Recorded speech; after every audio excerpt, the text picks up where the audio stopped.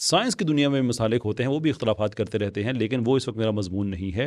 مذہب کی بیس پہ اگر کسی ایک اسکالر نے دوسرے اسکالر کے بارے میں کوئی بات کہی تو وہ اس لیے کہی کہ دوسرے اسکالر کی سائنس انہیں اچھی نہیں لگتی تھی؟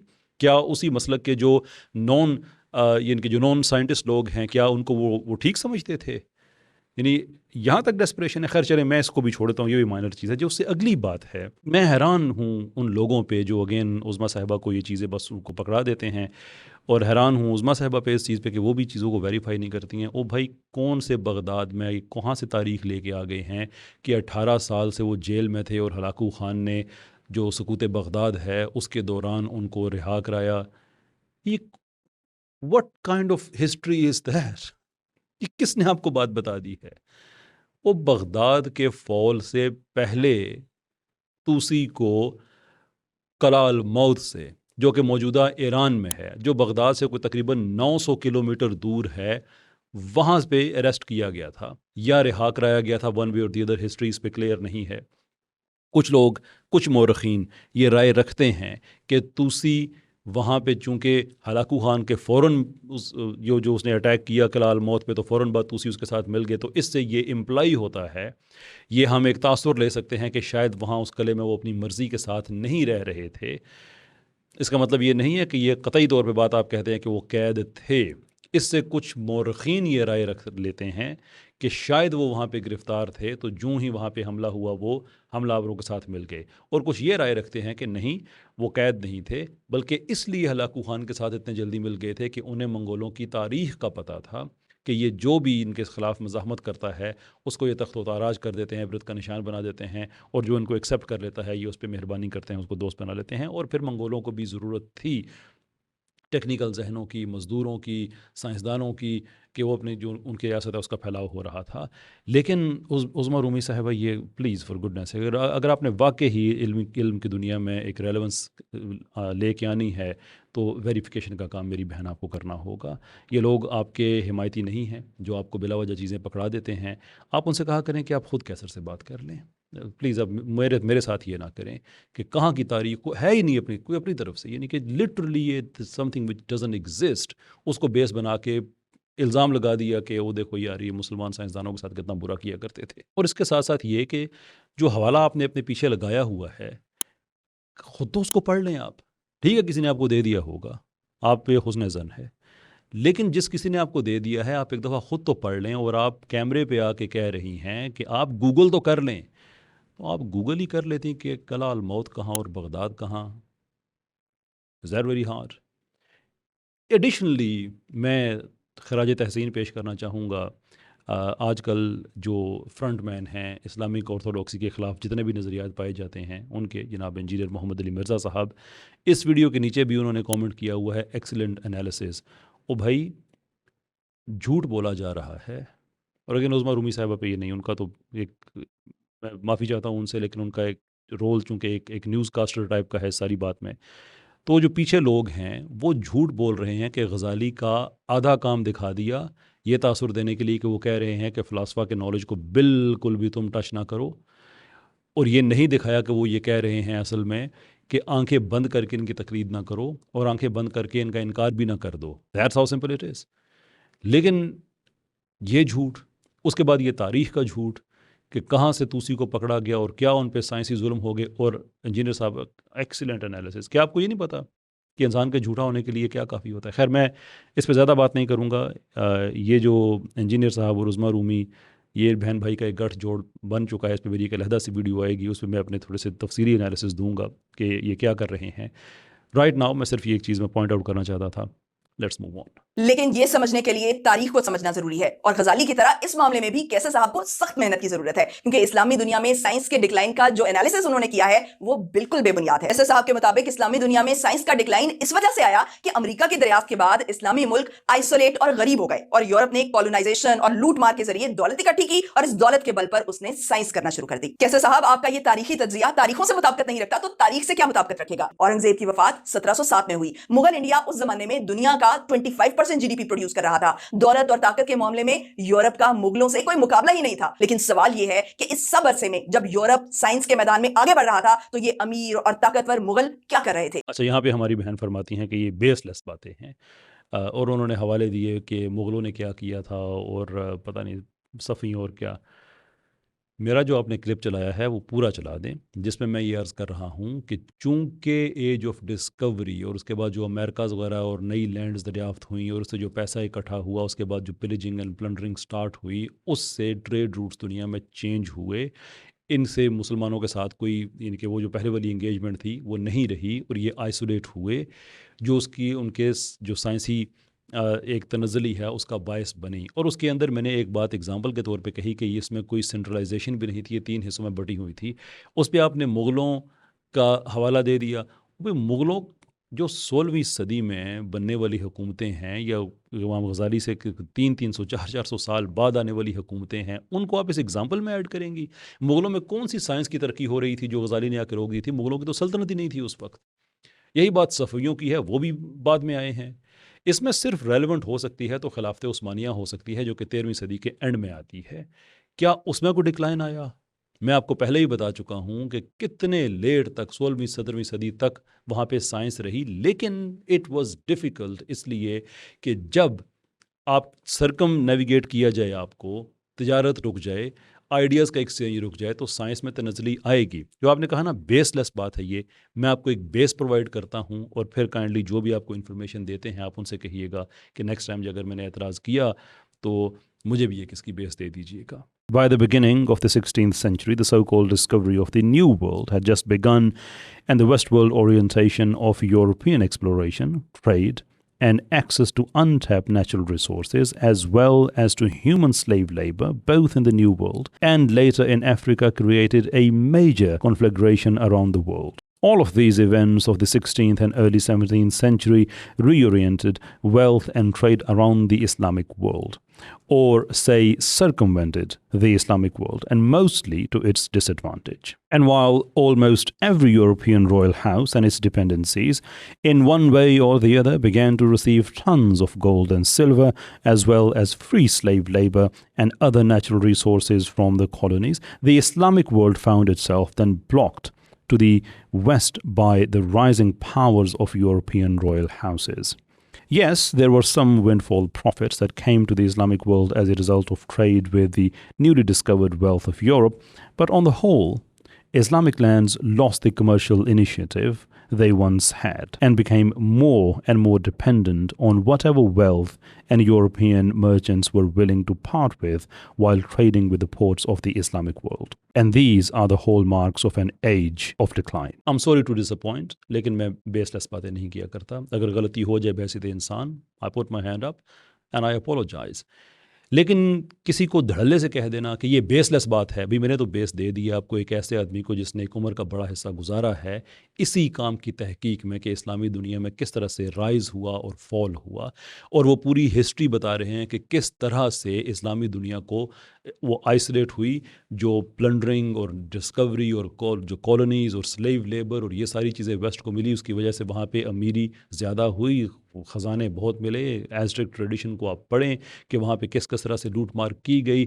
دین اوبویسلی وہاں سے جو سائنس ہے اس کی ترقی ہوئی، اور جو مسلمان ممالک ہیں وہ آہستہ آہستہ جو ٹریڈ جو ہے وہ جو سکڑنا شروع ہوئی، آئیڈیاز سکڑنا شروع ہوئے، سائنس کا ڈکلائن آیا. آپ کے پاس کوئی بیس ہے اب اگر تو ضرور آگاہ کیجیے گا. ویسے میں آپ کو اپنی ذاتی طور پہ ایک بات بتاؤں اینڈ میں کہ میرا آپ کو انٹرسٹ نہیں ہے. میں نے پہلے بھی کہا تھا کہ میں کو فردر انگیج کروں، اس لیے کہ بات بالکل ذاتیات پہ آپ لے کے آ گئی ہیں. اور آئی انڈرسٹینڈ کہ جو لوگ ہیں جو آپ کو یہ ساری انفارمیشن دیتے ہیں وہ آپ کے ساتھ بھی زیادتی کر رہے ہیں، آڈینس کے ساتھ بھی زیادتی کرتے ہیں. آپ کے ساتھ زیادتی اس طرح سے کہ ان میں سے کوئی بھی مجھ سے تو بات نہیں کرتا، یہ بات تو طے ہے. دے اوائڈ می. یہ آپ کو آگے کر دیتے ہیں کہ تم نہ اس کو فلاں فلاں باتیں کہہ دو. اب مسئلہ یہ ہے کہ چونکہ آپ کی اپنی تحقیق ذاتی ہے نہیں، اس کی وجہ سے پھر آپ کو امبیرسمنٹ ہوتی ہے.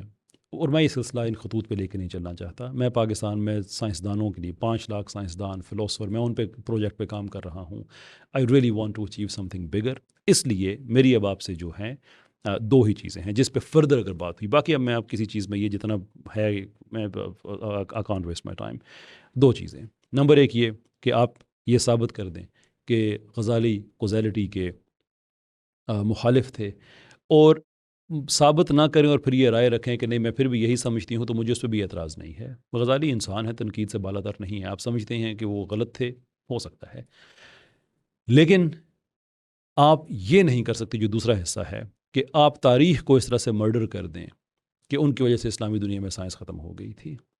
تو یہ دو چیزیں ہیں جن میں بات کر رہا ہوں. باقی جتنی بھی چیزیں ہیں like a set I can't care any more. دو چیزیں کہ غزالی کوزیلٹی کے خلاف تھے اور یہ کہ غزالی کی وجہ سے اسلامی دنیا میں سائنس ختم ہوئی تھی، اور اس کے لیے آپ نے ماڈرن اسکالرشپ ریفرنسز حوالے وہ دینے ہوں گے. نوٹ پرویز ہود بھوئے صاحب، نوٹ ٹپیکل اسٹینڈرڈ دیسی سیکولر ہو از ہیل بینٹ کہ وہ غزالی کے خلاف کام کرتا رہے اور ان کے خلاف باتیں کرتا رہے. وہ نہیں. رائٹ ان دی اینڈ میں آپ کو ایک بات بتانا چاہتا ہوں غزالی کے حوالے سے کہ غزالی کوزالٹی کے کتنے بڑے پرپوننٹ تھے.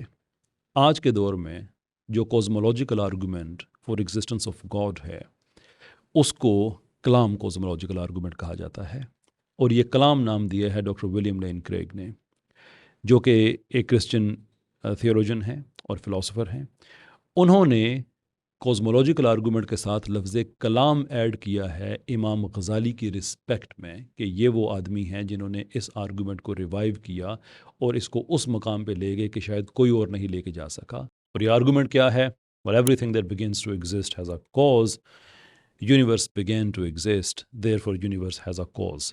اب بات کی یونیورس کی ہو رہی ہے، عالم کی، کائنات کی ہو رہی ہے، لیکن جو پہلی پریمس ہے وہ یہ ہے کہ everything that begins to exist has a cause. وہ یہ کہہ رہے ہیں کہ ہر چیز علت رکھتی ہے، ہر چیز کی کوزالٹی ہوتی ہے، اور وہ علت بذات خود معلول ہے کسی اور علت کا، اور وہ کسی اور کا، اور وہ اور کا.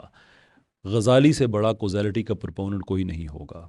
ہاں یہ بات ضرور ہے کہ وہ کوزالٹی کو اونٹولوجیکلی نیسیسری نہیں کہتے.